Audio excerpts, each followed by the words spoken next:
नमस्कार। मेरे मंच और न्यूज क्लिक के संयुक्त प्रसारण में मैं अभिसार शर्मा आपका स्वागत करता हूं और यह कहना चाहता हूं दोस्तों कि राहुल प्रधानमंत्री नरेंद्र मोदी से बड़ी जीत है। ध्यान से सुनिए मैं क्या कह रहा हूं। राहुल की जीत प्रधानमंत्री से बड़ी जीत है क्योंकि अब तक जो खबर आ रही है उसके मुताबिक राहुल गांधी रायबरेली में करीब 4 लाख वोट से आगे हैं।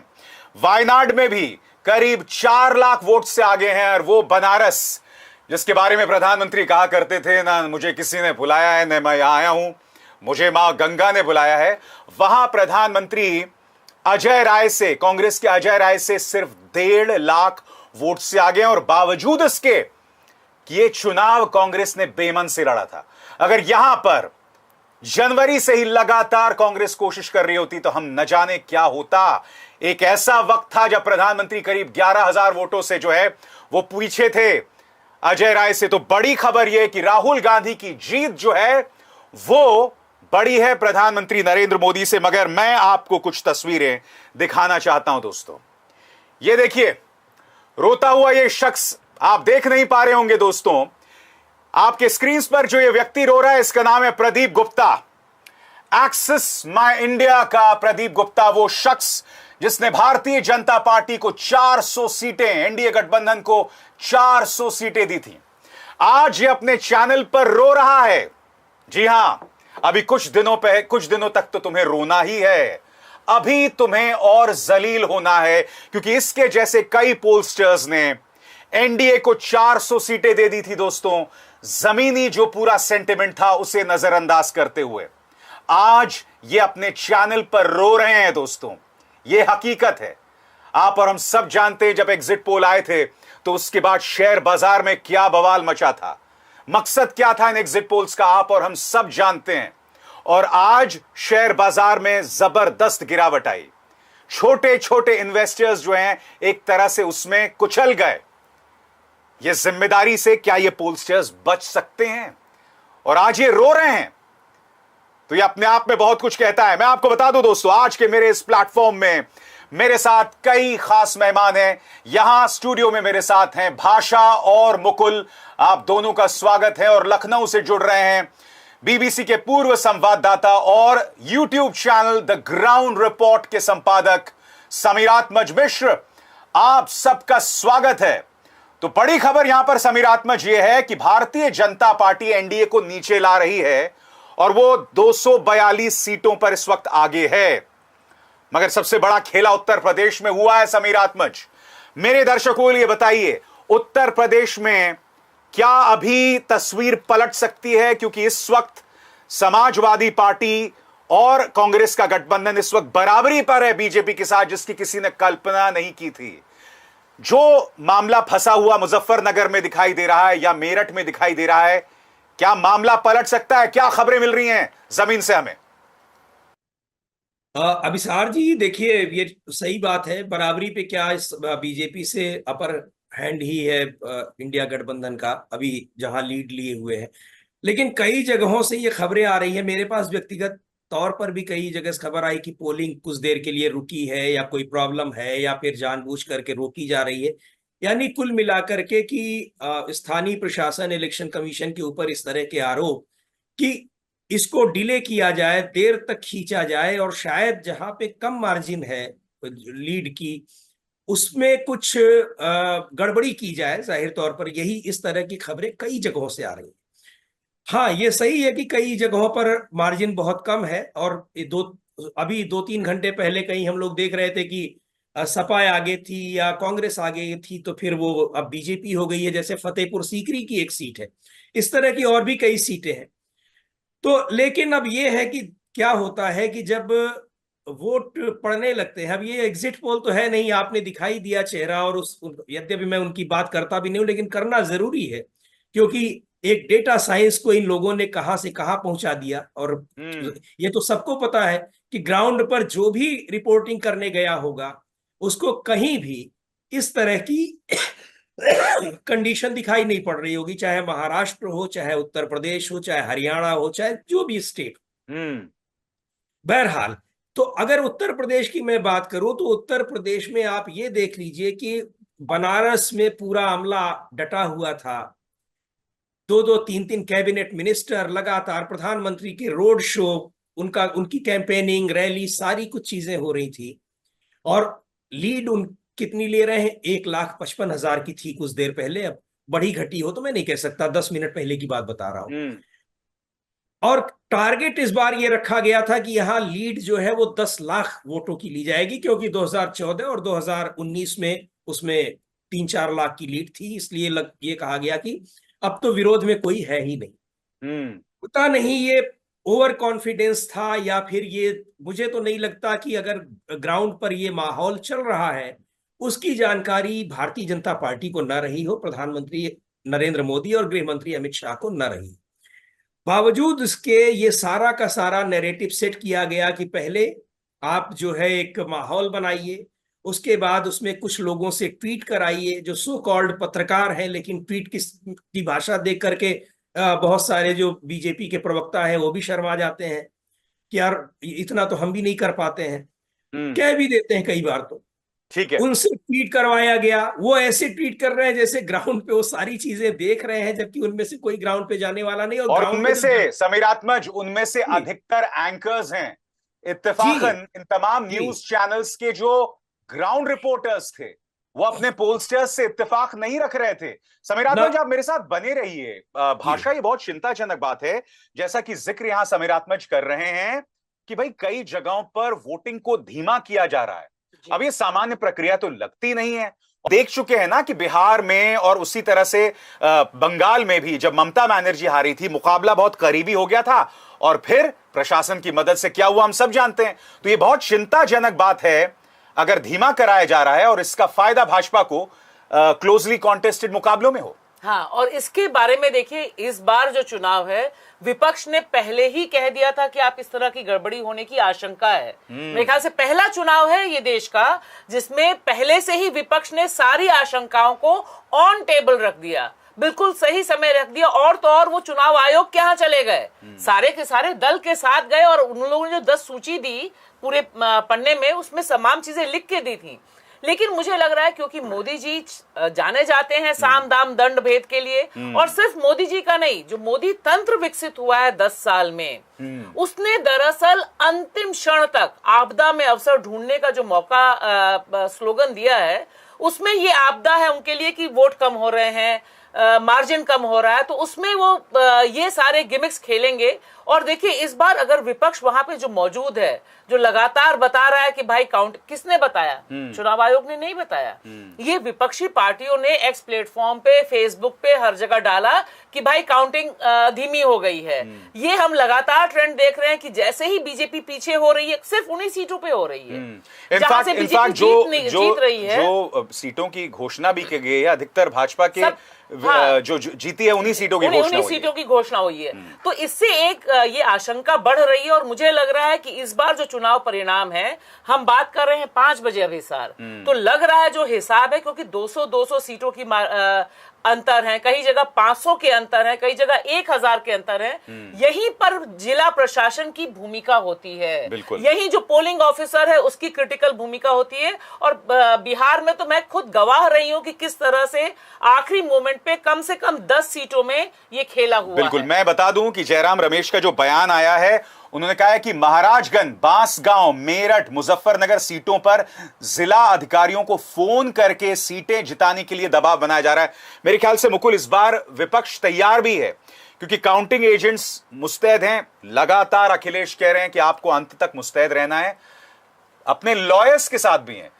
वो तो चलिए मुस्तैदी दिखाई देती है, but this is such a tragedy Mukul कि 2024 में ये सब हरकतें हो रही हैं। ये होनी थी क्योंकि ये बहुत ही दोनों के लिए, चाहे इंडिया के लिए चाहे एनडीए के लिए, खासतौर से बीजेपी के लिए, जैसे हम कहते रहे कि आरएसएस का 2025 में 100 साल हो रहे हैं, उनका बड़ा सपना जो है, वो सारी जो प्लानिंग है वो सब अभी लागू की जानी है इस वाले रिजीम में।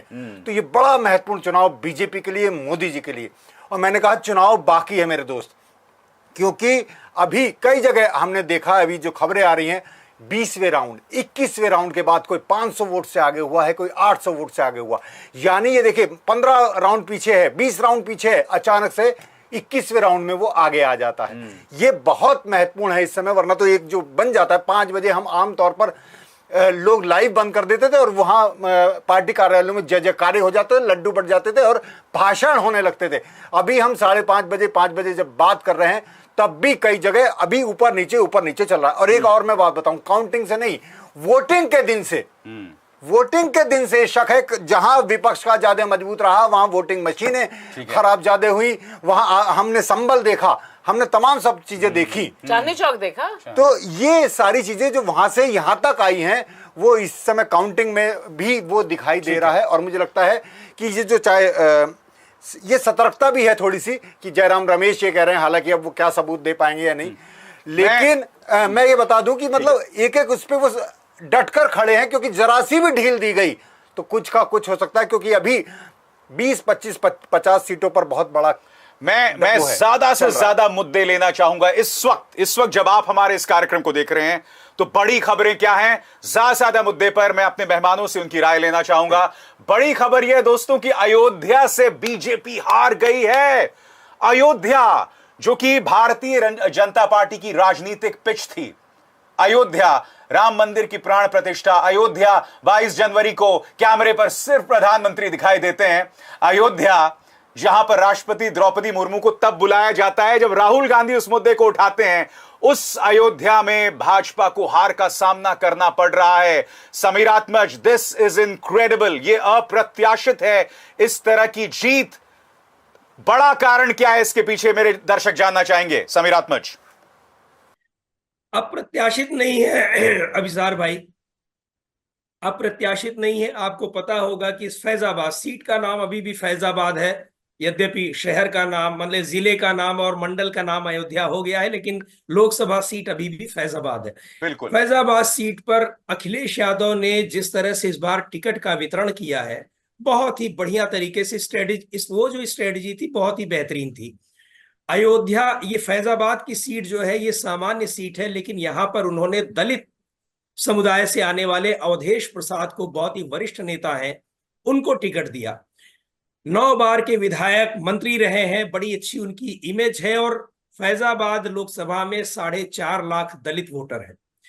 तो जो ये सामाजिक समीकरण थे वहां पे वो पूरी तरह से उनके पक्ष में थे।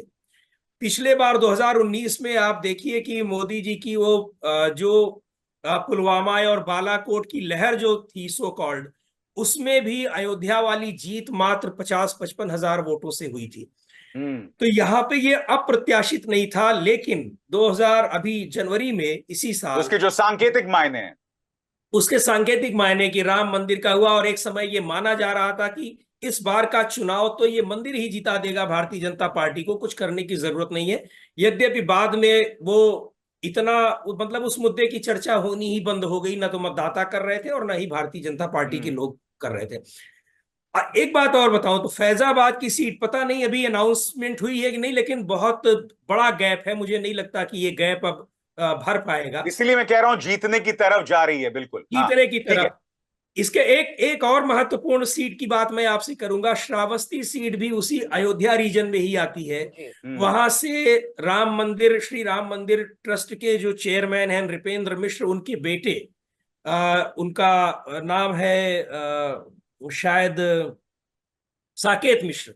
साकेत मिश्र भी चुनाव बहुत पीछे चल रहे हैं, संभवतः वो भी हार जाएंगे, और इस मंडल की कई सीटों पर बीजेपी के लीडर्स जो है वो आप में बहुत अहम खबर यहां पर बता रहे हैं हमें समीर आत्मज।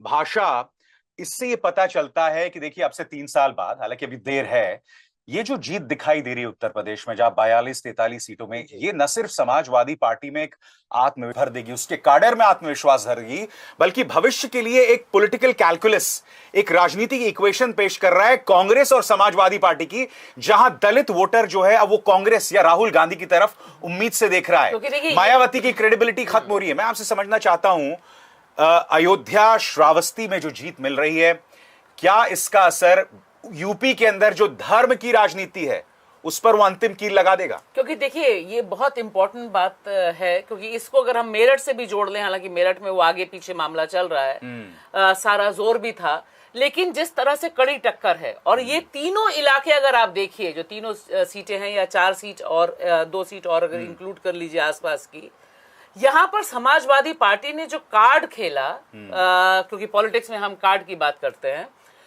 जो दलित कार्ड खेला है, मेरठ में महिला दलित कार्ड खेला, और उसका कार्ड वही याद दिलाता है मंडल का मंडल वाली जो फाइट उत्तर प्रदेश की धरती पर ही खेली गई थी, कहीं और नहीं था, वहीं पर काट हुआ था। और इसके साथ साथ जो प्रचार अभियान है बहुत ही लो प्रोफाइल। आज की तारीख में मीडिया को इतनी दिक्कत हो रही है क्योंकि ये तमाम लोग जिनके नाम हम लोग ले रहे हैं यहाँ पर, इनके नाम कभी आए ही नहीं, किसी ने देखा ही नहीं। लोग मान के चल रहे थे कि श्रावस्ती सीट यानी टिक मार्क, तुरंत टिक मार्क हो जाता था। किसी से भी बात करिए, मैं लखनऊ गई तो 2 दोस्तों के साथ बैठी थी, तो जिन्होंने सबसे पहले टिक किए उसमें यही किए। मैंने कहा कि अयोध्या में तो बहुत रिजेंटमेंट है। अरे नहीं नहीं नहीं, कुछ भी होगा लेकिन सब कुछ हो जाएगा। और अयोध्या में एक और जो मसला सबसे बड़ा उठा था कि जो लैंड ग्रैबिंग शुरू हो गई राम मंदिर के नाम बनते ही, और जिस तरह से गुजरात लॉबी आ गई वहां पर। आपको याद है संजय सिंह ने समाजवादी पार्टी के मिस्टर पांडे हैं, समीरात में पांडे थे ना समाजवादी पार्टी के, जिन्होंने पूरे इस अयोध्या जमीन घोटाले को लेकर मुद्दा उठाया था। उस वक्त मुझे याद है मीडिया ने उसे तरजीह तक नहीं दी, क्योंकि देखिए वहां पर अगर आप जमीन पे बात करिए, तेज नारायण पांडे, क्योंकि जमीन पे अगर आप बात करें तो वहां पे लोगों में इस बात के लिए नाराजगी थी कि ये हमारी जमीन थी। यहाँ पर बिल्डिंग बनाने के लिए अमिताभ बच्चन के विज्ञापन छप रहे हैं, लेकिन जो लॉबी आ रही है पैसा इन्वेस्ट करने के लिए वो गुजराती है। और यही मसला काशी में था। काशी में भी जितना डेवलपमेंट है, मतलब वहां पे जो नावें चल रही हैं, नावों का भी जो ठेका है वो भी गुजरातियों के पास। ये एक बहुत बड़ा जो विकास का मॉडल था, उसने धर्म का जो चोला मोदी जी ने ओढ़ा और रेड कारपेट पे चढ़े, उन सब पर मामला बना नहीं। मुकुल, अब मुद्दों पर आना पड़ेगा। मुद्दे हैं बेरोजगारी, महंगाई, मुद्दे हैं छद्म राष्ट्रवाद, मुद्दे हैं कि भाई आप धर्म का इस्तेमाल करते हैं, और न सिर्फ धर्म का इस्तेमाल करते हैं, आप जहरीली बयानबाजी करते हैं। और अब मेरे ख्याल से जमीन तैयार कर रहा है आने वाली सियासत के लिए। इस वक्त एनडीए जैसे कि हम देख रहे हैं 292 सीटों पर आगे है। कोई बहुत बड़ा फेरबदल नहीं होता है, नायडू जी इधर से उधर या नीतीश कुमार इधर से उधर नहीं होते हैं, तो बहुत ज्यादा फर्क नहीं आएगा।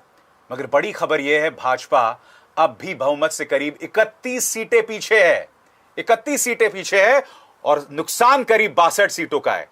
तो कोई बहुत बड़ा फेरबदल नहीं आता है, और मोदी जी बन जाते हैं प्रधानमंत्री दोबारा, मगर जनता ने संदेश दे दिया कि भैया मुद्दे पर रहना पड़ेगा, नो उल्लू बनाओगे। जी, ये मुद्दे की तो बात ही है, चाहे वो अयोध्या के अभी जो रिजल्ट आ गया या आने वाला है, चाहे वो बनारस में भी उनकी लीड कम हुई है, चाहे वो श्रावस्ती की बात बता रहे हैं, मेरठ में ही बहुत कांटे का संघर्ष है। दूसरी बात, मैं अभी आपको एक और जानकारी बता दूं, इंदौर, जो आपने सूरत के साथ इंदौर का जिक्र किया था, वहां 2 लाख नोटा पड़ा है।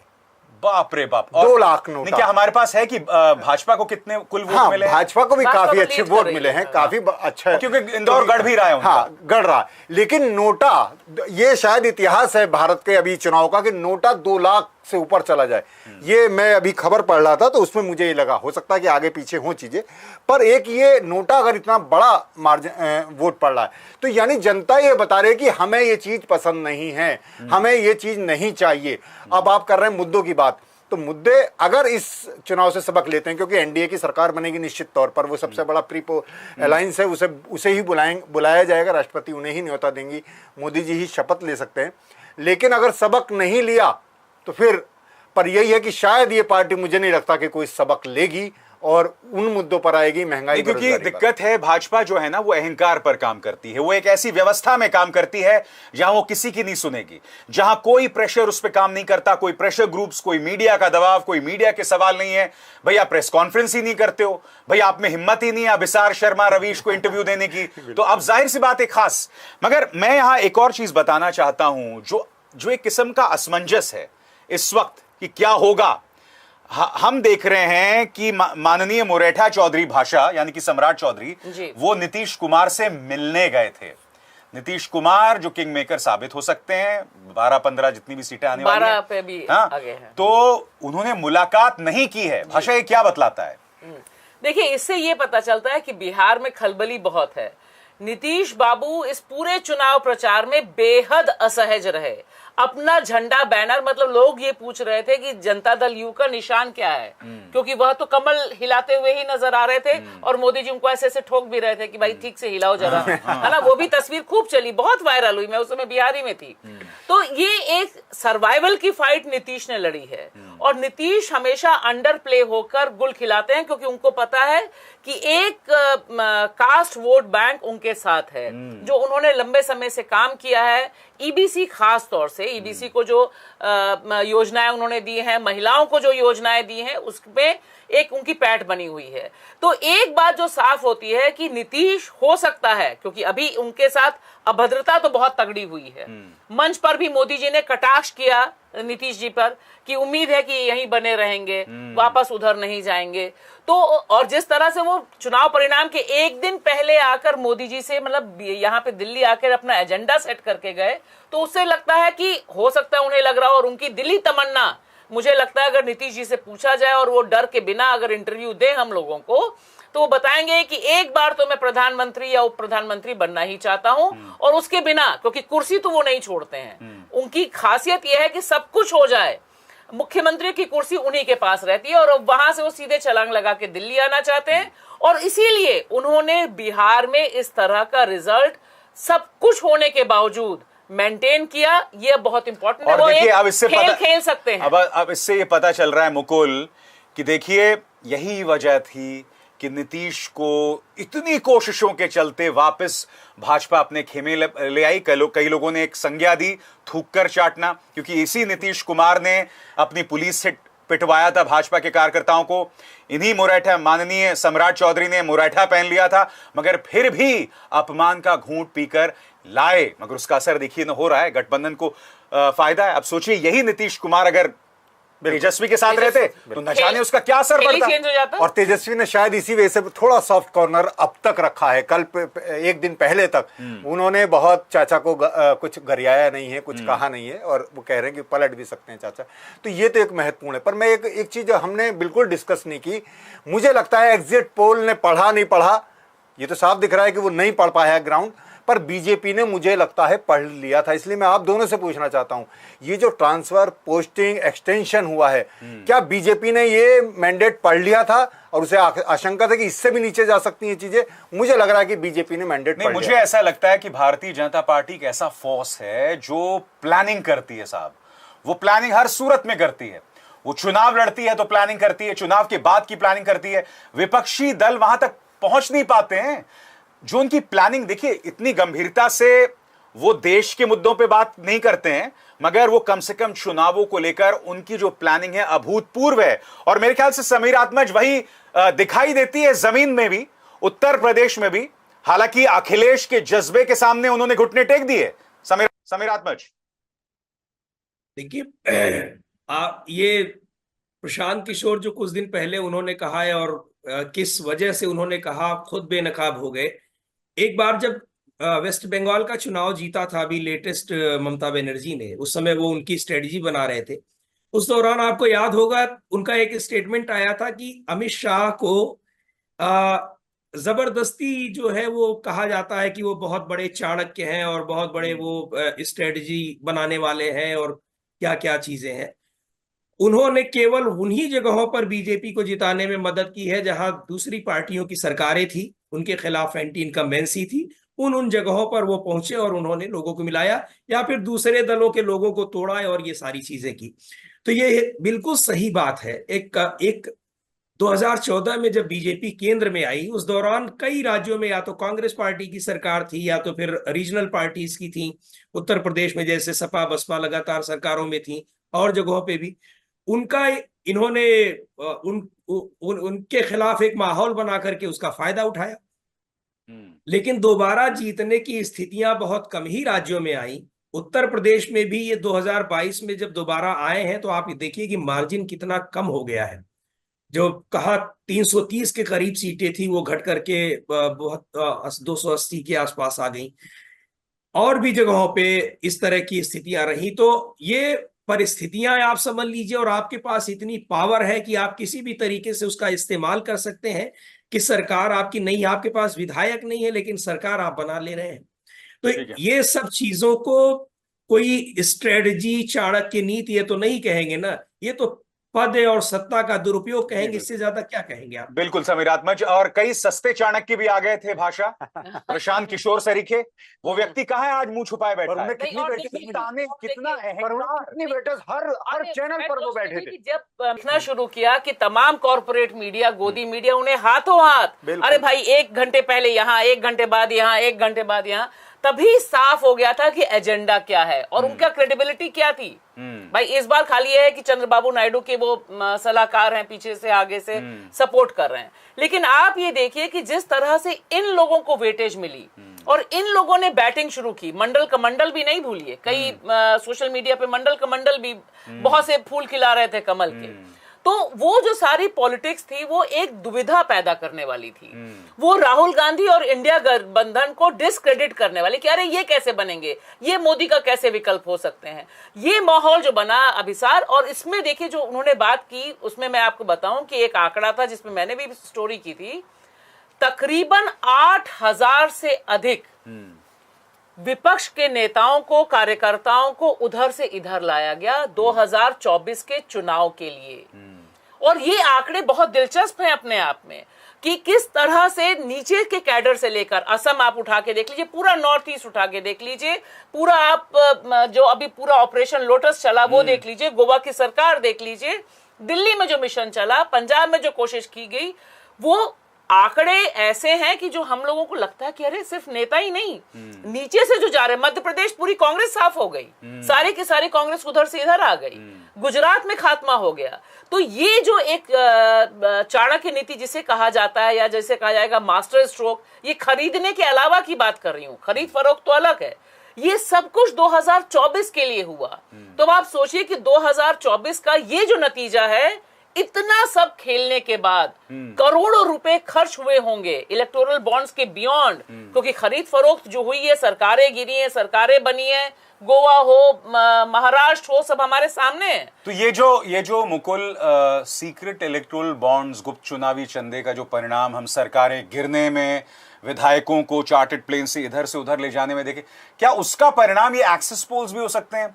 और आज वो आदमी रो रहा है स्क्रीन पे, अरे भाई तुम रो रहे हो, तुम्हें पता होना चाहिए, वो दिख रहा है जमीन पर सेंटिमेंट ग्राउंड रिपोर्टर्स को, आज तुम बैठकर रो रहे हो। नहीं, मुझे लगता है ये तो रो रहे हैं, लेकिन सारे जितने एग्जिट पोल ये करने वाले हैं और इस तरह के एंकर जो बिल्कुल इस तरह से बहस करते हैं एग्जिट पोल आने पर जैसे ये परिणाम आ गया है और ये दावा करते हैं, और कोई उसका अगर उसकी आलोचना करे और ये तो कहना कि भाई बेरोजगारी और महंगाई मुद्दा और ही हमलावर होते हैं, हाँ। तो उन्हें माफी भी मांगनी चाहिए। और मैं कह रहा हूं एग्जिट पोल नहीं, ओपिनियन पोल से आप देखिए, बिल्कुल ओपिनियन पोल से ओपिनियन जैसे बनाई गई, जो और भी बनाया गया और यहां तक एग्जिट पोल तक ये आया और तब ये परिणाम है। तो आप समझिए कि अगर इतनी मेहनत उधर हो जाती तो कितना बड़ा फेरबदल हो सकता था।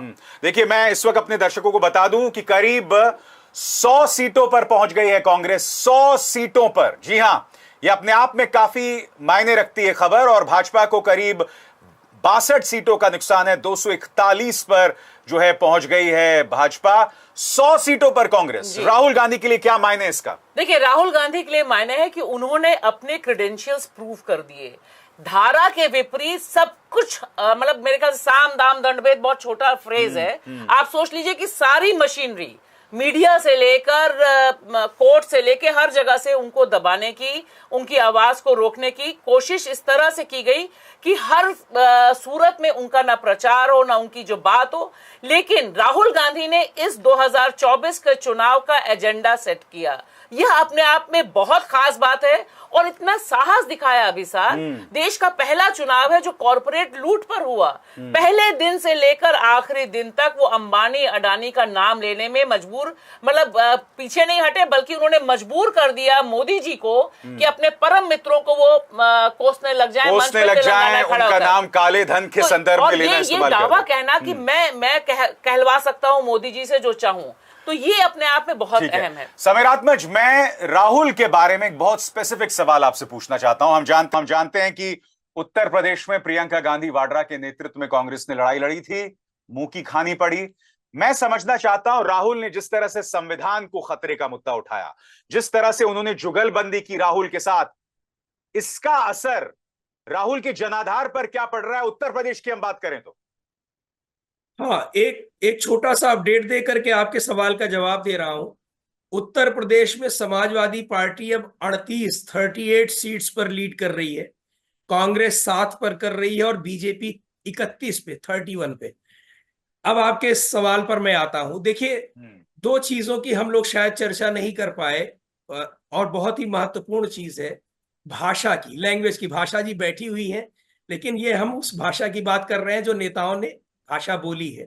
एक तरफ प्रधानमंत्री जी की भाषा थी और दूसरी तरफ राहुल गांधी ने तो जिस तरह से इग्नोर किया इस बार प्रधानमंत्री जी के मुद्दों को, और उसका फायदा मिला इंडिया गठबंधन को, वो सामने है। लेकिन प्रियंका गांधी ने जिस तरह से उनकी 3-4 पीढ़ियों को वो टारगेट कर रहे थे, जिस शालीनता के साथ जवाब दिया है, लोगों में बहुत असर उसका हुआ है। मैं तो रायबरेली और अमेठी में देख रहा था कि किस तरह से प्रियंका गांधी के भाषणों का असर हो रहा है। 8-8, 9-9 बजे, 10-10 बजे रात वहां नुक्कड़ सभाओं में हजारों लोगों की भीड़, जो कि मोबाइल की बैटरी टॉर्च लेकर के वहां खड़े थे और सुन रहे थे। तो ये जो लैंग्वेज थी, प्रधानमंत्री जी की भाषा ने भी उनके तमाम समर्थकों को बड़ा दूर किया। कुछ समय तक तो ये चीजें लोगों को अच्छी लगी, लेकिन अब लोगों को लग रहा था कि नहीं, एक देश के प्रधानमंत्री की ये भाषा नहीं होनी चाहिए कि कांग्रेस पार्टी मुजरा करने लगेगी, मंदिर पर बुलडोजर चला देगी, ये कर देगी, वो कर देगी।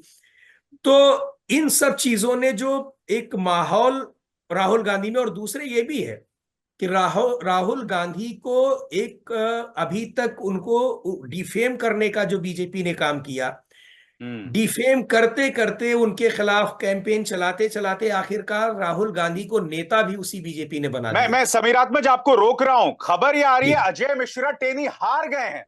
हाँ, अजय मिश्रा टेनी हार गए। बड़ी खबर लखीमपुर खीरी से, अजय मिश्रा टेनी हार गए। मेरे प्रोड्यूसर ने मुझे ये खबर दी है, और ये खबर लल्लन टॉप के हवाले से दी जा रही है।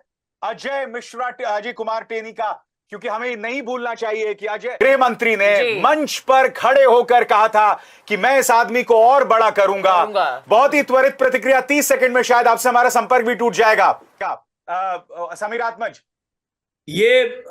मैं उस चुनाव आयोग की वेबसाइट पर देख रहा हूं, अभी जीता हुआ तो नहीं दिखाया है, लेकिन 33,333 वोटों से आगे है समाजवादी पार्टी का कैंडिडेट। तो निश्चित तौर पर ये हो सकता है कि वहां घोषणा कर दी गई हो, लेकिन इलेक्शन कमीशन की वेबसाइट पे अपडेट नहीं है। हाँ, ये लल्लन टॉप के इस हवाले से खबर आ रही है।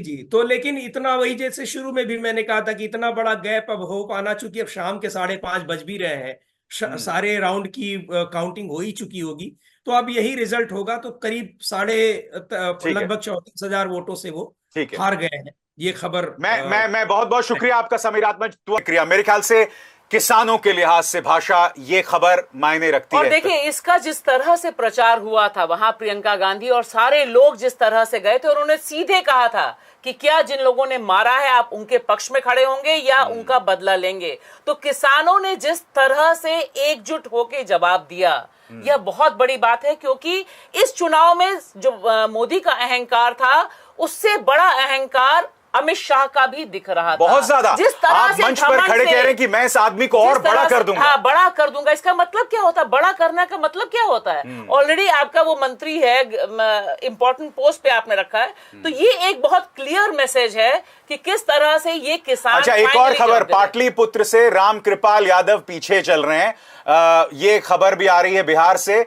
आपकी प्रतिक्रिया मैं जानना चाहूंगा अजय मिश्रा टेनी के हारने पर। मेरे ख्याल से ये मायने रखती है, क्योंकि ये कहीं ना कहीं भाजपा के चेहरे पर एक करारा तमाचा है, उसका किसान विरोधी चेहरा, महिला विरोधी चेहरा, ये तमाम मुद्दों को लेकर 2022 में लखीमपुर खीरी ने निराश किया था, ये मैं मानता हूं, लेकिन अभी उसने करेक्शन किया है। और क्योंकि टेनी का अहंकार भी बहुत था, टेनी का अहंकार भी उसने किसानों को प्रवोक उन्होंने ही किया था। ये एक बड़ा जवाब है और ये एक मील का पत्थर है अपने आप में। इस तरह की चीजें अगर कैसरगंज में भी होती तो मुझे लगता है कि बहुत बड़ा एक उदाहरण पेश होता।